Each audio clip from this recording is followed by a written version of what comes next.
Welcome back to Management Made Easy.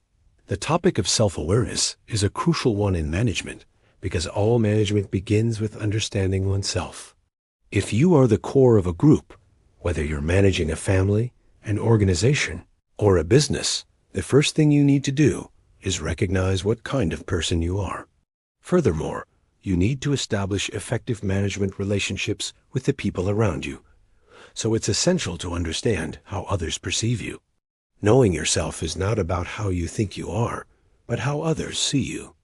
Many students have left comments expressing a desire to break through current barriers, especially when it comes to how to manage others. Some are at crucial turning points in life, facing big career decisions. I believe that all of these things should start with a clear understanding of oneself. Self-awareness and self-reflection can help you choose the right methods and approaches. So, how can we know ourselves better? One way is through testing. There are many methods, each with its own characteristics. Let me share one tool with you, the MBTI test. This is a test that made a huge impact on me. It was developed by a mother-daughter duo based on Carl Jung's theories, and after 20 years of research, it was first introduced in 1942. Since then, it has been upgraded over a dozen times. It is used to measure each person's personality traits and is one of the most popular personality tests in the world. I first encountered the MBTI test in 2001, 16 years ago, during the first week at Harvard Business School. I was locked in a room and had 2 hours to complete the test. Harvard explained that taking this test would help each student in the management program better understand themselves. They said that since we were all managers, knowing ourselves was the foundation of improving our management skills. You know what my first reaction was? I thought, don't I already know myself? Do I really need a test for that? Looking back now, I realize I was still too young at the time. 2 weeks later, the school handed me a report about the test results, and it was as thick as a physical examination report. After reading it, I was stunned. I suddenly realized that the person depicted in the test results was not at all who I thought I was. That was when I truly understood how important self-awareness is. I carefully read the report several times, and in the end, I had to admit, I didn't really know myself before, or more accurately, I had never seriously thought about what kind of person I was. Let me give you an example. One part of the MBTI test is designed to measure a person's level of introversion versus extroversion. Before taking the test, I only knew that people could be categorized as introverted or extroverted. I always thought it was a binary choice. Either you're an introvert or an extrovert. I considered myself to be an extroverted person because many things in my life seemed to point to that conclusion. For example, when I was 20, I was an officer in the student union at Tsinghua University. I hosted the student election voting in the grand auditorium, facing over 1,000 students, and I didn't feel nervous at all. After becoming a teacher, I interacted with a wide variety of students, attending countless dinners, and over the years, I must have met around 10,000 people. I never felt uncomfortable. In fact, the more people there were, the more energized I became. So I always thought of myself as an extrovert, and others saw me that way too. But the report from Harvard gave me a completely new perspective. It showed me that people have both introverted and extroverted aspects, and introversion and extroversion are not mutually exclusive. My introversion index was much higher than my extroversion index, so much so that I could be classified as an introvert. I carefully reread the report, and after going through all the details, I had to admit that I was wrong about myself. I realized that to truly know yourself, you might discover that you have no idea who you are at all. This experience also made me realize another important point. We spend so much time focusing on the outside world and looking at others, but we spend very little time reflecting on ourselves. There's an old saying, the darkest part is under the lamp. What does this mean? In the past, people would light oil lamps, and the light would spread, illuminating the whole room. But the area directly under the lamp, where the lamp holder was, would be the darkest part because it was covered by the tray. We look at others so much and understand ourselves so little. Couldn't this be seen as a form of the dark under the lamp? If the darkness under the lamp happens to a manager, it's quite problematic. Because often, when things go wrong under our management, the problem is not with others, but with ourselves. However, our instinct often drives us to look for problems in others and external factors, and we rarely take the time to reflect on ourselves.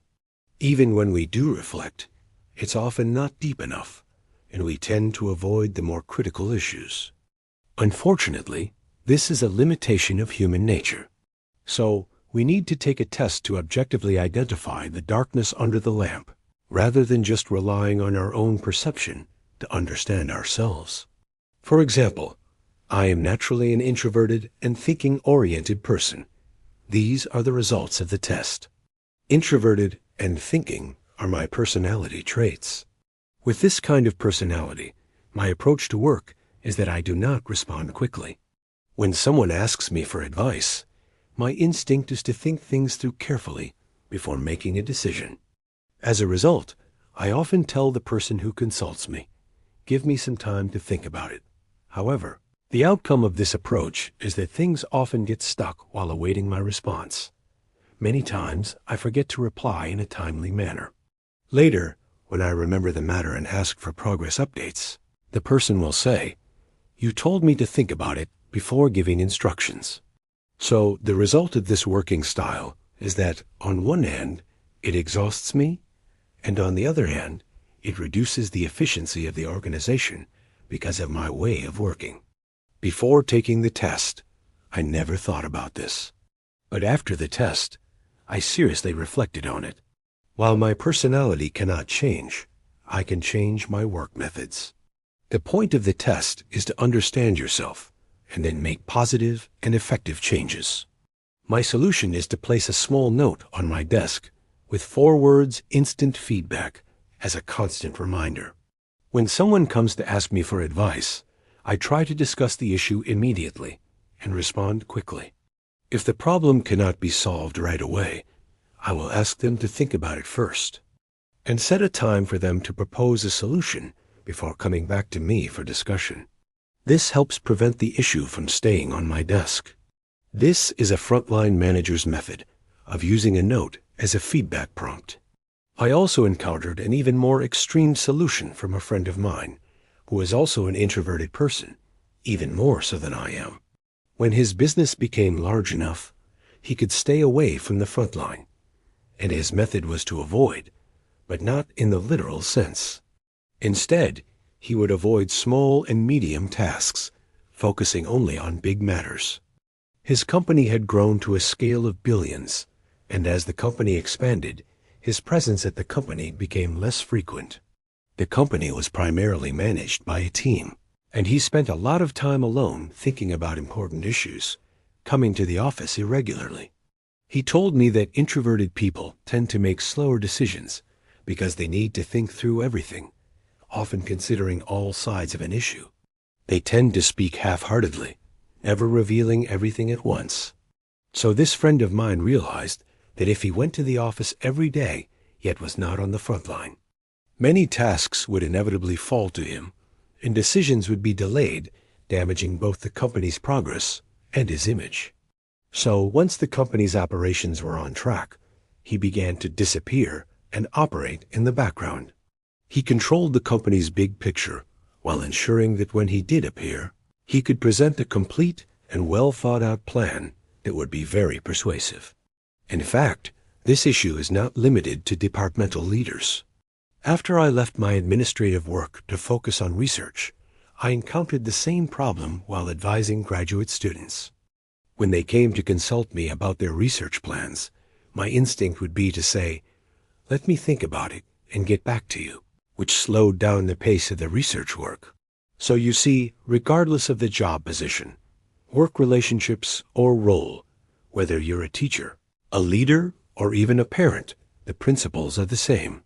I've positioned this course to be useful for everyone, because management knowledge applies to all. In any case, the test I took at Harvard provided me with a lot of insights and taught me to regularly ask myself who I am. This was the first skill I learned at Harvard, and it left a deep impression on me, which I'm sharing with you today. To sum up, this lesson focused on one key point. Understanding yourself is the foundation and prerequisite of all management activities. This is Management Made Easy. See you in the next class.